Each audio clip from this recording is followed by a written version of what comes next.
Students, welcome you all to my channel study with Rachna Verma. और आज जो वर्कशीट है वो आपकी 9th क्लास की विषय विज्ञान, और जो वर्कशीट है यानी कार्यपत्रक वो है 65। डेट है आपकी 9 दिसंबर 2020। और जो टॉपिक है आज का बहुत इंपॉर्टेंट टॉपिक है कार्य तथा ऊर्जा, यानी बल द्वारा किया गया कार्य। यानी जब हम कोई कार्य करते हैं तो साइंस में यानी साइंटिफिक तरीके से उसको क्या कहा जाता है, क्या उसे किया गया कार्य कहते हैं या नहीं कहते हैं, इस बारे में जो है हम आज इस वर्कशीट में पढ़ेंगे। हम कब कहते हैं कि एक बल द्वारा कुछ कार्य हुआ है, हमें अब इस वर्कशीट में जो है इस बारे में पढ़ना है। देखिए, वैज्ञानिक रूप से जो है कार्य की जो संकल्पना आमतौर पे कुछ अलग होती है। यदि एक बल से लगने पर किसी वस्तु की विराम अवस्था या गति की अवस्था में परिवर्तन होता है, यानी जब कोई भी चीज़ फोर्स लगती है तो किसी भी चीज़ पर, तो अगर वो मूव करती है तो हम उसे जो है किया गया कार्य कहते हैं। अब यहाँ पे हमें देखना है कि जो परिस्थितियाँ हैं किसी भी नियमित बल द्वारा कार्य करने की, जो परिस्थितियाँ वो दो होनी चाहिए। वस्तु पर कोई बल लगना चाहिए और वस्तु विस्थापित होनी चाहिए। अगर इन दोनों में से कोई भी कंडीशन नहीं है तो आप ये नहीं कह सकते साइंस में कि ये कार्य किया हुआ है। जैसे ये देखिए उदाहरण जो है इसमें जो भी आपके सामने है, तो इसको आप नहीं कह सकते कि उदाहरण में कि ये काम किया गया है। जैसे ये देखिए, एक इंसान अगर दीवार पे फोर्स लगा रहा है तो आपको पता दीवार तो हिलेगी नहीं, तो ये कार्य नहीं हुआ है। ऐसे ही एक इंसान जो है वो शोल्डर पे बैग या ये दो बैग लिए खड़ा है, तो ये भी किया गया कार्य नहीं है, क्योंकि इसमें जो कार्य है यानी जो ऑब्जेक्ट है वो मूव नहीं कर रहा है। आप ही मूव करोगे तो वो चीज़ हिलेगी। यहाँ पे देखिए एक्सरसाइज कर रहा है ये इंसान, इसने ये पकड़ा हुआ है, तो ये भी किया गया कार्य नहीं है। अब यहाँ पे है एक बल द्वारा किया गया कार्य का हमें गणितीय परिणाम देखना है। तो एक बल द्वारा किया गया कार्य जो है W द्वारा प्रदर्शित किया जाता है, और यहाँ पर जो है प्रदर्शित किया जाता है। और एक बल द्वारा किए गए कार्य का परिणाम वस्तु पर लगे बल और उस पर जो है विस्थापन द्वारा प्रदर्शित किया जाता है। तो जो बल तथा विस्थापन के गुणनफल के बराबर होता है। यहाँ पे देखिए किया गया कार्य आपका जो है W है, और जो विस्थापन है यानी कि आपकी जो डिस्प्लेसमेंट है वो आपकी यहाँ पर S है। मतलब किया गया कार्य आपका W हुआ, बल जो है आपका फोर्स हुआ, और मल्टीप्लाई जो है विस्थापन आपकी हो गई यहाँ पर S। तो इसी तरह से जब किसी वस्तु पर कोई भी बल किसी कोण से लगता है तो आपका, जैसे मैंने बताया, किया गया कार्य हो गया, और ये आपका फोर्स और डिस्प्लेसमेंट हो गया, और आपका कोस्मो हो गया। यदि एक आदेशित राशि है तो उसमें दिशा नहीं होती, मतलब जिसमें परिणाम होता है लेकिन दिशा नहीं होती, तो उसका जो है कार्य का मात्रक होता है newton metre equal to joule. यानी कि एक जूल जो है एक न्यूटन गुणा में 1 मीटर के बराबर होता है। यहाँ पे आपके सामने जो है आपको दिख ही रहा है स्क्रीन पर। चलिए आगे देख लेते हैं। आगे जो है यहाँ पर आपका है आपके पॉजिटिव, नेगेटिव और ज़ीरो जो वर्क हैं, यानी धनात्मक, ऋणात्मक और शून्य कार्य क्या होते हैं। तो ऋणात्मक वही होते हैं जब आप किसी पर बल लगाते हैं तो वो वस्तु आपकी सेम डायरेक्शन में मूव करनी चाहिए, तो वो आपका धनात्मक हुआ।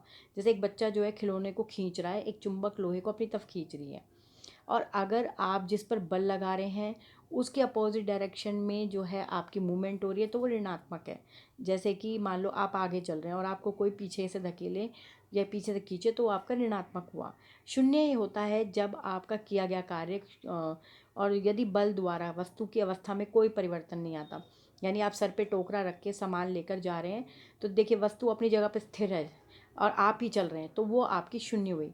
या पृथ्वी के चारों ओर चक्कर लगाता है एक उपग्रह, उपग्रह तो चक्कर लगा रहा है लेकिन पृथ्वी, मतलब पृथ्वी जो है अपनी उस पर ही है, तो यहाँ पर आपका जो है ज़ीरो हुआ। या कुल्ली के सर पर बोझा, जैसे मैंने आपको बताया कि कुल्ली तो चल रहा है लेकिन बोझा अपनी जगह पर है, तो यहाँ पर ये है ज़ीरो बल। तो इससे रिलेटेड यहाँ पे आपके 5 प्रश्न हैं। तो पहला है परिभाषित कीजिए, आपको परिभाषित करना है किया गया कार्य और क्या कहते हैं आपका, एक मिनट बच्चों थोड़ा सा ये ख़राब सा हो गया, हाँ जी, किया गया कार्य और एक जूल कार्य आपको बताना है।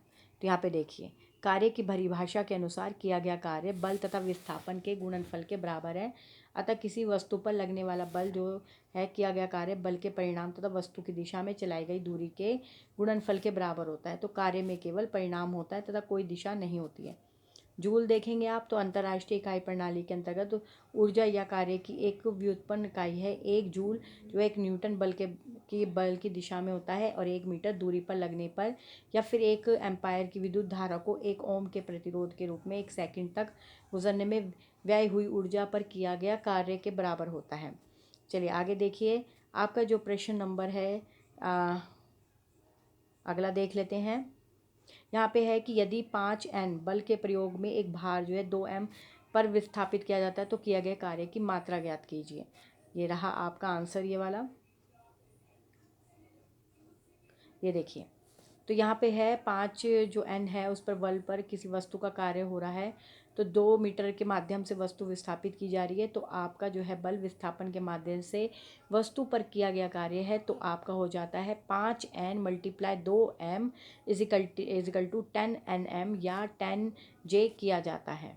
तो ये था आपका आंसर।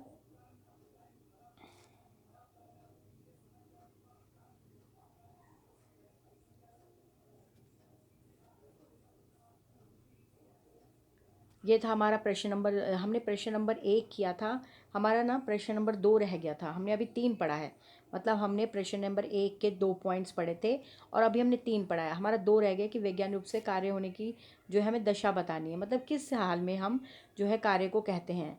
तो यहाँ पे हमारा है कि भाई जब किसी वस्तु पर कार्य करना हो या विस्थापित है, या फिर किसी बल को किसी वस्तु पर कार्य नहीं करना चाहिए या वस्तु को विस्थापित करना चाहिए, और एक बल को किसी वस्तु पर कार्य करना चाहिए और वस्तु को विस्थापित नहीं करना चाहिए, किसी बल को किसी वस्तु पर कार्य नहीं करना चाहिए, वस्तु को विस्थापित नहीं करना चाहिए।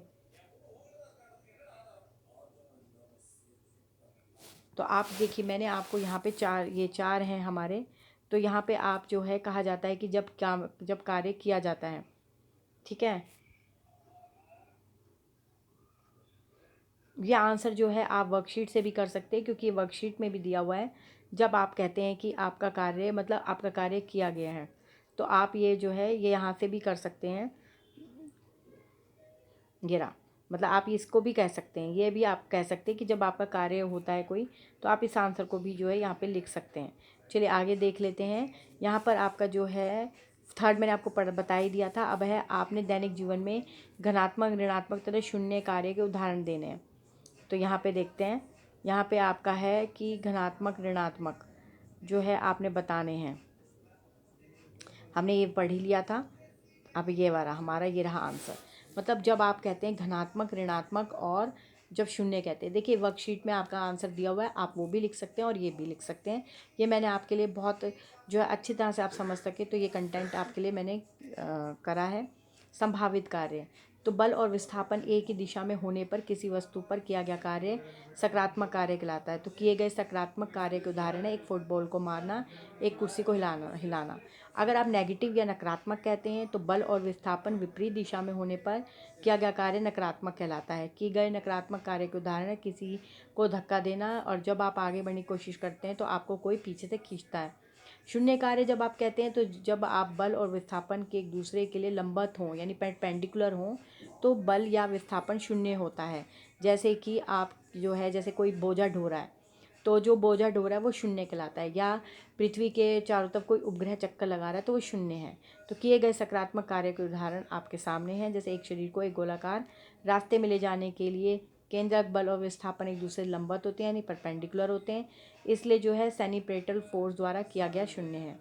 जब किसी वस्तु को पकड़कर चलते हैं तो बल नीचे की दिशा में काम करता है, तब जबकि विस्थापन आगे की दिशा में काम करता है। तो ये रहा आपका जो है क्वेश्चन था आपका ये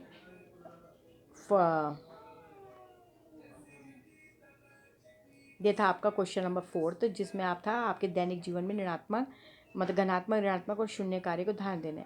अब आपका लास्ट और इस वर्कशीट का लास्ट है कि एक नियत बल द्वारा किया गया जो है आपको मात्रक लिखना है। चलिए देख लेते हैं last question of this worksheet, fifth answer. ये रहा आपका फिफ्थ आंसर, ये आपका फिफ्थ आंसर है।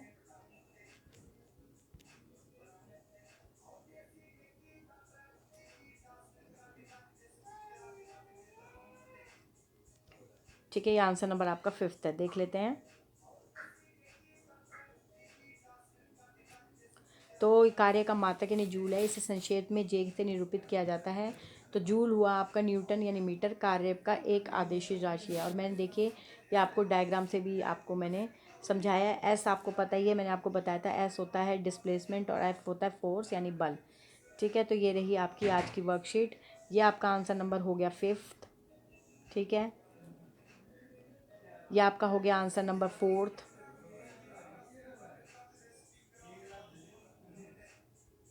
और ये रहा आपका आंसर नंबर 3rd।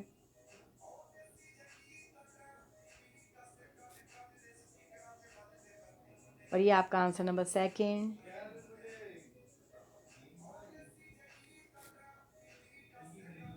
और ये आपका आंसर नंबर 1st।